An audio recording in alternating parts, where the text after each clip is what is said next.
Assembly की कायमा committee बराए इत्तलात में बोल न्यूज़ की बंदिश पर सवालात उठा दिए गए। मौलाना अब्दुल अकबर चित्राली का कहना था कि अगर कोई छोटी मोटी कानूनी कार्रवाई की जरूरत होगी तो क्या आप पूरा चैनल ही बंद कर देंगे? आपको नजर नहीं आता कि चैनल से हजारों कारकुनान का रोजगार वाबस्ता है?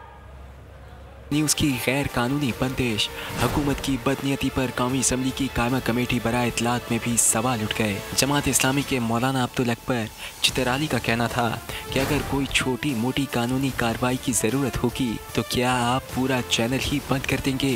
आपको नज़र नहीं आता कि चैनल से हज़ारों कारकुनान का रोज़गार वाबस्ता है। मुल्क में सैलाब है, उधर महंगाई है और आपने बैक जंबिश कलम एक चैनल को बंद कर दिया। इस मौके पर डिप्टी ब्यूरो चीफ बोल अली शेर का कहना था कि कई हफ्तों से इमरान खान की तकरीर से कबल बोल को बंद कर देने का सिलसिला भी कई दिनों से जारी था। हमें बताया जाए कि पैमरा को सिक्योरिटी क्लियरेंस के लिए वही चैनल ही क्यों नजर आता है जो अपोजिशन की कवरेज करता है? क्या ये आज़ादी सहाफ़त है?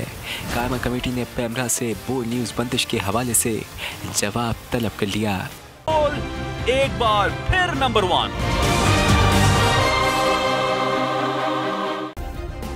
सब्सक्राइब करें और बेल दबाएं ताकि कोई खबर रह न जाए।